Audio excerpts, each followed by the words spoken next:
강남은 사실은 다 개발된 것 같지만 네. 아직까지도 미개발지가 있습니다. 투자자는 그 미개발지를 발굴할 수 있는 시각을 키워야 된다. 그런 의미에서 아직까지 저평가가 되어 있고 잠재 가치가 높은 곳으로.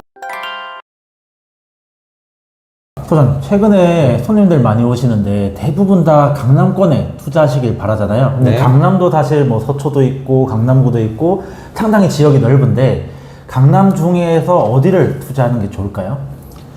강남은 사실은 다 개발된 것 같지만 네. 아직까지도 미개발지가 있습니다.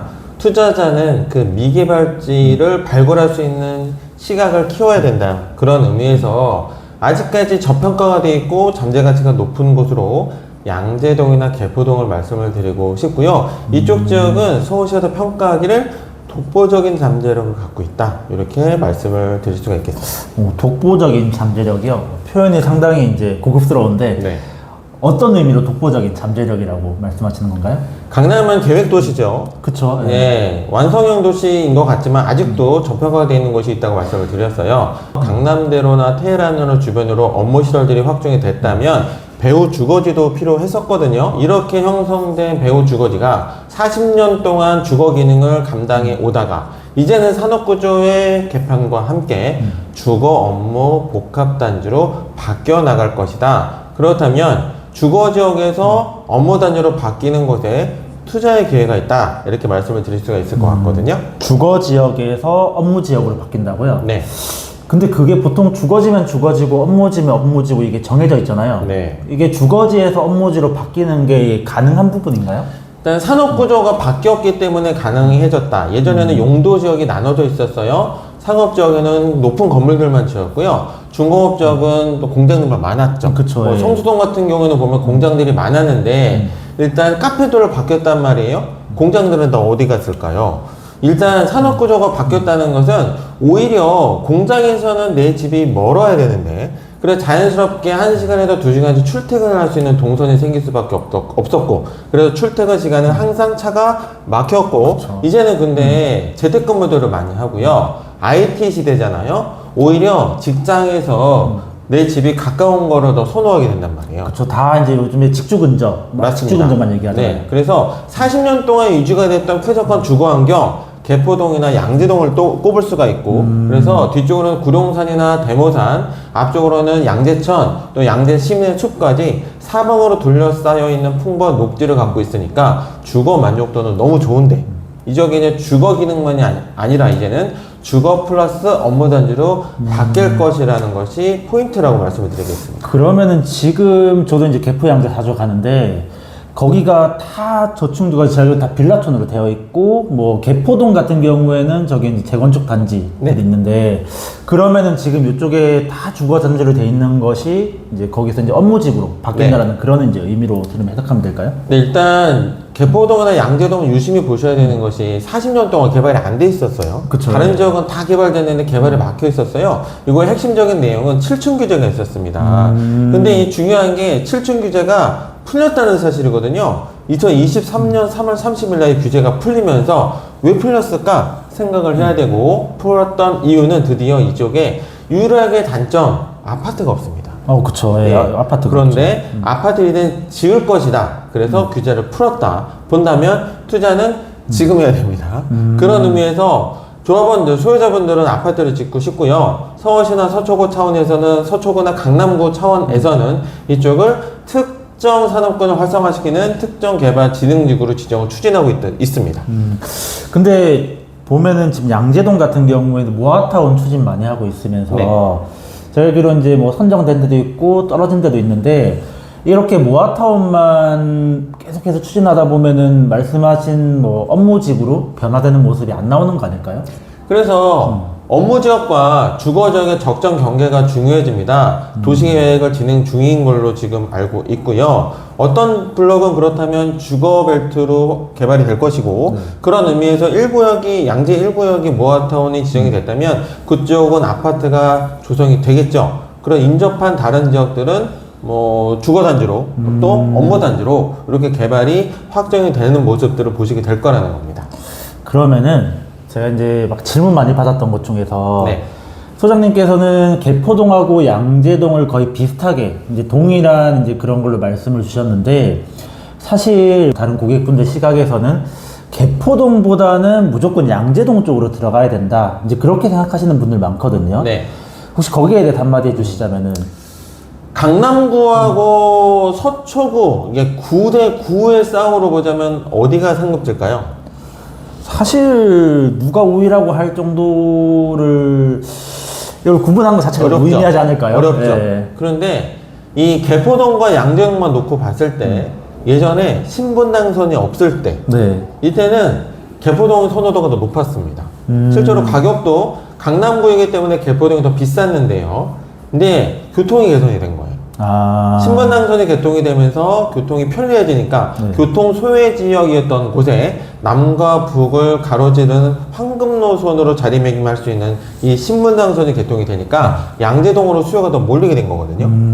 실제로 강남역까지 5분이면 갈 수 있는 교통 동선을 지금 가지고 있기 때문에 아주 선호도가 좋아졌죠. 이 얘기는 뭐냐면 양재동이 가격이 더 올랐다. 그럼 또 반대로 생각해 보면요. 강남구이기 때문에 개포동의 위상은 거의 뭐 타의 추정을 불허합니다. 결국은 강남구이기 때문에. 그런데 개포동이 더 싸졌다는 거예요.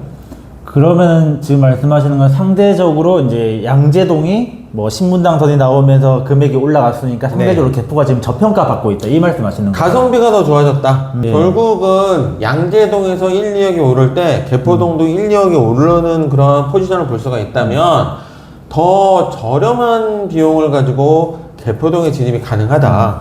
그러니까 이제 실제로 보면은 개포랑 양재랑 뭐 입지적이로나 이제 호재 같은 건 비슷하지만은 과거에 이런 뭐 교통 호재라든지 이제 그런 부분 때문에 이제 양재랑 개포랑 차이가 나고 이제 근데 개발이 되면은 네. 똑같이 이제 올라갈 거고 어쨌든 그렇죠. 지금 가성비가 개포가 이제 좋다.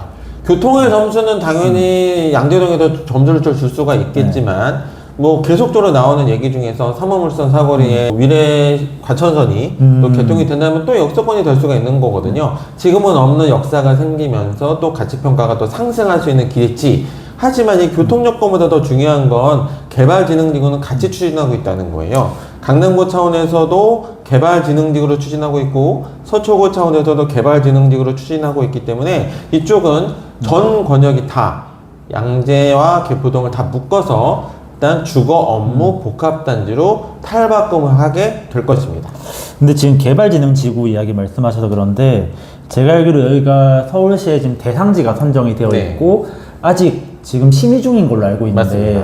대략 언제쯤 확정이 나고 확정 나면은 어떤 식으로 개선이 될까요? 네, 특정 산업군을 모으겠다는 거고요. 양재나 개포 같은 경우에는 AI 관련된 산업군들을 모으기 위해서 연관된 기업들을 유치하기 위해서 가장 많이 하는 전략은 세제 혜택이거든요. 네. 매입을 할 때 취득세를 감면해준다든지 사옥을 지을 때 용적률의 인센티브를 준다든지 이런 전략들이 성수동에서도 똑같이 지금 진행이 되고 있기 때문에 양재와 개포동에 유입되는 그런 기업체들은 상당히 관심을 가지셔야 된다. 이거에 대한 본격적인 시작은 드디어 내년 정도면 하림에서 착공이 들어가겠죠. 드디어 58층짜리 건물이 이제 양재동 쪽에 들어가게 된다면 이쪽을 바라보는 시각들이 상당히 좋아질 거예요. 그런 의미에서는 앞서 처음에 말씀드린 독보적인 잠재력은 이미 현실화가 되는 것들이 시작이 됐다고 볼 수가 있고요. 많은 투자자들은 물리적으로 뭔가가 보일 때 가시적인 결과가 나올 때 움직이게 되거든요.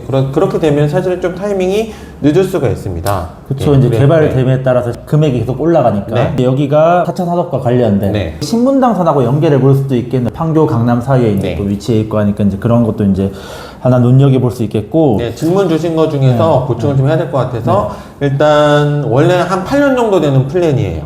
개발진흥지구 하나 지정하는데. 네. 근데 서울시 차원에서는 한 4년 정도로 단축시키려고 하고 있기 엄청 때문에 단축시키네요. 네. 뭐 체감하기에는 더 빨리 개발진흥지구가 지정이 되지 않을까 이렇게 기대도 해볼 수가 있을 것 같습니다. 자, 마지막으로 질문 하나 드리면은 뭐 중간에 이제 말씀 주셨긴 한데 사실 저도 그렇고 고객님들도 그렇고 다들 이제 많이 얘기는 모아타운처럼 무엇가 지정이 되었냐, 여기 아파트 올라가냐, 언제 개발되냐, 사실 이런 게 제일 궁금하잖아요. 네. 그래서 뭐 양재동의 단점으로 꼽으시는 분들 중에서 지금 말은 많이 나오고 있는데 이게 뭐 15년이 걸릴지 20년이 걸릴지 모른다. 이렇게 이제 많이 말씀을 해주시거든요. 네. 혹시 여기에 대해서 이제 어떻게 말씀해 주시고 싶은지. 다른 지역을 예를 들어서 말씀을 드려볼게요. 성수동에 가보면 개발이 됐습니까? 안대 쪽에 묶여만 있죠. 묶여만 네. 있어요. 그런데 가격은 많이 비싸죠. 올랐죠. 한 20억 바로 가죠. 그겁니다. 15년 전에 투자한 사람은 15년의 기다림의 세월 동안에 이거를 수익으로 다 보상을 받고 있고요. 지금 들어가시는 분들은 현금으로 뭐 전략정비구역 같은 경우도 한 15억 정도 현금은 있어야지 들어갈 것 같아요. 그렇다면 일찍 들어가야 되겠죠? 소액으로 들어갈 수 있는 타이밍이 중요하다는 말씀. 또 한남뉴타운 얘기도 해볼까요? 20년 전에 들어간 사람이 있을 거예요. 네, 있죠. 10년 전에 네. 들어간 사람도 있습니다. 5년 전에 들어간 사람도 있습니다. 그렇다면 진입은 똑같이 했는데 타이밍에 따라 들어가는 돈이 달라요. 한남뉴타운은 사실은 착공도 아직 못 들어가고 있는데 그쵸, 2주 단계에 있는 네. 3구역을 보더라도 근데 지금 3구역을 눈독 들이고 한번 가서 보려고 해도 10억의 현금을 갖고도 살만하게 만만치가 않잖아요. 예, 이런 상황이 됐단 말이죠. 결국은 개발의 완성으로 도달해 감에 있어서 가격과 가치는 올라간다. 그러면 양재동과 개포동이 물론 15년 걸릴 수 있습니다. 근데 중간에 진입 타이밍에 따라서 진입할 수 있는 금액은 차이가 많이 나게 될 겁니다. 결국은 우리가 개발이라는 게 개발이 완료된 다음에 한 번에 오르는 게 아니고 네. 중간중간에 단계적으로 계속 오르니까 어쨌든 지금 들어가도 뭐 초기에 들어갔으니까 중간에 이미 수익을 회수하고 또 나올 네. 수 있고 또 이제 중간에 들어온 사람은 그만큼 더 비싸게 들어가야 되고 아무튼 이제 그쵸. 그런 부분이라는 거죠. 그러니까 개발은 꼭 착공이 들어가야 물리적으로 뭔가 건물을 부시고 건물을 올려야지 개발이 아니고요. 구역 지정이 되거나 인허가상의 어떤 허가가 나거나 이런 모든 일련의 과정들이 가치가 바뀌는 겁니다. 결국은 가치가 바뀌어감에 따라 또 내가 갖고 있는 뭐 물건의 가치도 같이 올라가기 때문에 역시나 양재나 개포는 지금 타이밍이 아주 중요하다 이렇게 말씀을 드릴 수가 있을 것 같습니다. 자 그러면은 마지막 정말 마지막 질문이에요. 네. 여기에 투자금 얼마나 정도 들어갑니까? 일단 양재동이 더 비싸요. 개포동이 더 쌉니다. 현실적으로 봤을 때 지금 교통 때문에 그런 건데 최근에 거래 사례를 보면 신축 기준으로 보면 양재동은 한 6억대 중반, 6억 5천 선까지는 거래가 됐어요. 야, 많이 올랐네요. 예, 실제 평수가 13평 정도 되는 그런 사이즈의 투룸 기준으로 6억 5천 정도고 뭐 원룸 정도가 6억까지도 나가더라고요. 이렇게 보면은 뭐 전세가는 또 사실 뭐 이렇게 좀 괜찮아요. 그래서 한 2억 5천대 현금 이 정도 자금이면은 하나를 전세 끼고 살 수가 있는데 개포동 같은 경우에는 그거에 비해서 상대로 가격이 싸다고 말씀을 드릴 수가 있을 것 같고 뭐 신축은 아니지만 물건을 봤을 때 한 5억 정도 선 매매가가 네, 5억 정도. 얻으면은 괜찮은 물건 하나 찾을 수가 있을 것 같아요. 전세가는 한 3억 내외가 될 것 같고, 한 2억 7, 8천에서 3억 정도. 그렇다면 2억에서 2억 2, 3천 정도 자금이면 개포동에 진입이 가능한데, 일단 앞서 말씀드린 대로 매매가입니다. 일단 1억 5천 이상 싸게, 저렴한 금액으로 개포동에 진입을 할 수가 있기 때문에 타이밍이 지금은 오히려 이쪽 지역을 유심히 보셔야 되지 않을까 이렇게 말씀을 또 드릴 수가 있겠습니다. 알겠습니다. 오늘 개포 양재 관련해 가지고 네. 깔끔하게 잘 정리해 주셔서 감사드리고 다음에 또 궁금한 점 네. 있으시면은 모셔서 얘기 한번 나눠보도록 하겠습니다. 네.